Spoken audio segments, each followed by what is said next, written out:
Pregunta, profe, es ¿qué pasa con el sueldo del presidente para abajo? Es decir, presidente y colaboradores directos. Bueno, polémica porque recordemos que los sueldos de todo el Poder Ejecutivo, desde el presidente para abajo, funcionarios, en todos los escalones, funcionarios de alto rango estoy hablando, ¿no? Quienes están en convenio ni negocian paritarias, están congelados desde hace 2 años. Ahí se generó una polémica sobre cuánto se iban a subir los sueldos porque el gobierno dijo y lo anunció oficialmente que Javier Milei iba a firmar el decreto. Y empezó la discusión. Ahora te voy a contar qué va a pasar con el sueldo del presidente, pero con otras decisiones además que se están anunciando hoy mismo, como el cierre del Andis. Si querés lo escuchamos primero a Manuel Adorni, conferencia de prensa de hace minutos. Quiero tomarme unos segundos para desmentir una serie de noticias falsas que circularon ayer por la tarde-noche, en algunos medios de comunicación. Bueno, entre ellos medios como La Nación, Minuto 1, El Bonaerense, bueno, y tantos otros, donde especificaban que el presidente de la Nación había tomado la decisión de aumentarse su propio sueldo. Esto no es así, no va a ser así. De hecho, una de las instrucciones que tengo, como ayer tuiteé o publiqué en X, es que el sueldo del presidente va a seguir congelado indefinidamente.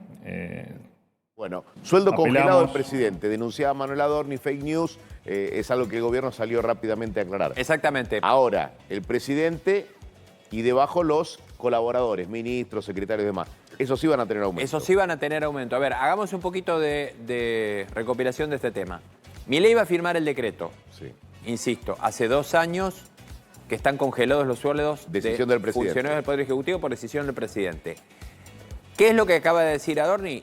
Van a subir todos los sueldos menos el sueldo del presidente, que sigue congelado. Ni ahora va a aumentar, ni tampoco el resto del mandato. Ni después de la firma del decreto. Primero vamos a porcentajes. Aproximadamente, de acuerdo a lo que se analizó, en estos 2 años contra inflación los sueldos del Poder Ejecutivo, de funcionarios, presidentes, ministros, secretarios, perdieron aproximadamente el 60% del poder adquisitivo. 2 años. En estos 2 años. Claro. ¿Lo van a recuperar? No.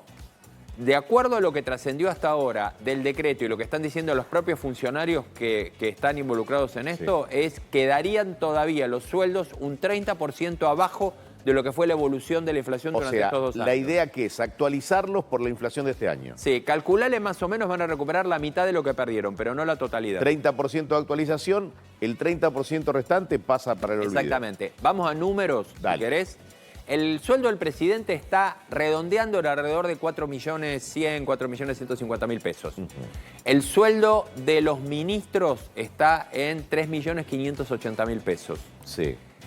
Está claro que quedaron retrasados, digamos, básicamente porque el congelamiento, primero no eran sueldos tan impresionantes frente a otros sueldos de que cobran la administración pública. De la administración pública puede ser. Frente a lo que cobran, el salario promedio de los argentinos está en 1.500.000, 1.600.000, tomando todos los tipos de empleo que hay. Un ministro que está cobrando 3.400.000, Para semejante responsabilidad y teniendo en cuenta que no puede trabajar de otra cosa, no son sueldos que quedaron retrasados. La realidad es esa. Perdón, si lo comparas con el resto del mundo, olvídate. Olvídate. Son sueldos que no existen los nuestros. Ahora, ese ministro va a cobrar con la actualización 4,5 millones.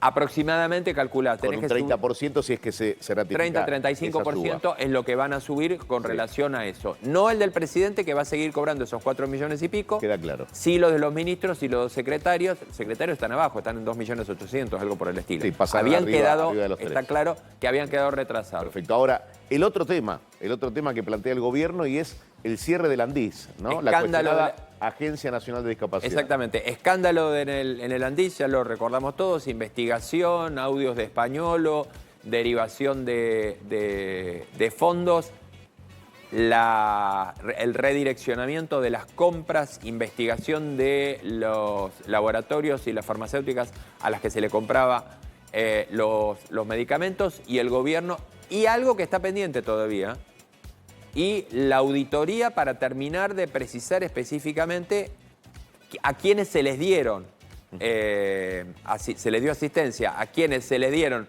jubilaciones y pensiones que no estaban en condiciones de darle y que fueron fraudulentas. Como así Eso también falta, tuvieron que retroceder en algunos casos donde se les habían quitado las pensiones y eso fue admitido como un error y se retrotrajo la situación, ¿no? Bueno, ahora, ¿qué pasa con el cierre del ANDIS? Lo que sucede es, se cierra el ANDIS como organización, como ente autónomo. Y el Ministerio de Salud va a asumir, va a absorber todas las facultades. No es que va a desaparecer un organismo que se encargue del tema de atender la discapacidad, sino que va a pasar a ser, va a estar dentro de una secretaría, de una subsecretaría, dentro del Ministerio de Salud. Se vuelve al esquema anterior, porque en realidad el ANDIS nació, si yo no me estoy equivocando, durante el gobierno de Mauricio Macri, y como un ente autónomo. Y lo que se hace ahora es volver al esquema anterior al esquema histórico que había. El Ministerio de Salud de la Nación, Mario Lugones, y después debajo de esa estructura o dentro de esa estructura, va a funcionar tal como funciona hoy. Sí, exactamente. Pero con otras directivas. Lo que va a perder claramente es la autonomía, como ente autónomo va a perder la autonomía y va a pasar a depender de la línea de comando del ministerio. En este caso, con todas las irregularidades que se siguen investigando, las supuestas irregularidades que se siguen investigando, la derivación de fondos quizás va a quedar más adentro de la línea de control, en un estado que recordemos como el argentino, que tampoco tiene tantos controles, porque la auditoría todavía está paralizada, estamos con el escándalo del nombramiento de los miembros y no hay muchas más otras áreas de control. Pero te diría que este es el tema del momento. Digo, más allá de lo de los sueldos, que es un tema importante, porque el presidente ratifica, y lo dice Adorni, que no va a aumentar su sueldo en lo que queda de mandato, ni tampoco ahora, y hay que decir que los ministros sí van a tener una actualización como el resto de los funcionarios que colaboran directamente con Javier Milei. Pero acabamos de dar el título del día, ¿no? El cierre de la Agencia Nacional de Discapacidad como autónomo, ¿no? Exactamente. Ahora pasa al área de salud. Desaparece como ente autónomo y pasa al Ministerio de Salud. Queda claro. Gracias, profe. Por favor. Vení que vamos a hablar con Fer, siempre tiene novedades. Fer. A ver, contanos.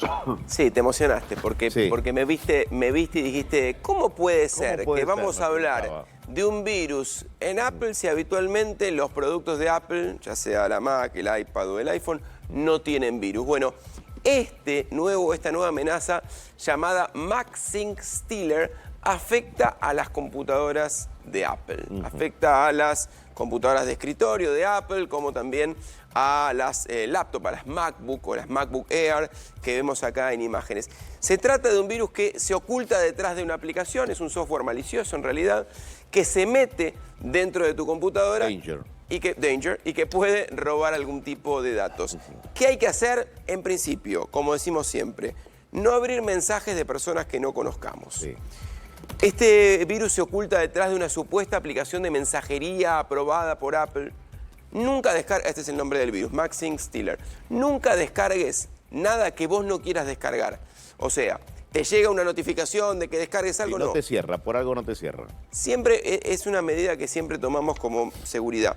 Que seas vos el que va hacia, por ejemplo, tubanco.com.ar, tu servicio de streaming.com.ar y no que te venga una notificación de que tenés que actualizar una contraseña, actualizar algún tipo de software o algo. Fer, siempre tenés algún camino como para chequear si tu banco, por ejemplo, es el que te está proponiendo, no sé, que tengas una nueva tarjeta. Si tu banco quiere ofrecerte algo y vos vas al sitio de tu banco, te lo va a ofrecer ahí. Por la compu, por la aplicación del celular, preguntás. No bajar archivos que te llegan por mail, no bajar archivos que te llegan por WhatsApp. Menciono lo del mail porque cuando uno está en una computadora suele leer más mails. Cuando uno tiene que hacer prevención de celulares, sabe que es vía WhatsApp o SMS. No abrir notificaciones de aplicaciones que tengas que descargar. Como te dije, este virus está oculto detrás de un supuesto servicio de mensajería. Pero a prestar atención, porque las inmaculadas computadoras de Mac que supuestamente no tenían virus, tienen software maliciosos que pueden robarte datos, pueden lentificar tu sistema operativo y trabajar en segundo plano, generándote, por ejemplo, que tu computadora se note más lenta. A prestar atención, a no abrir, como decimos siempre, mensajes que no vengan de destinatarios seguros. O que tengan que ver, mira, me llegó un correo esta mañana que tenía que ver con una gestión que había hecho. Y así todo No, anda Traté vos. de comprobarlo. Anda vos y comprobalo vos. No bajes links, no abras archivos, no abras PDF, porque por ahí en el PDF está oculto algún tipo de software malicioso.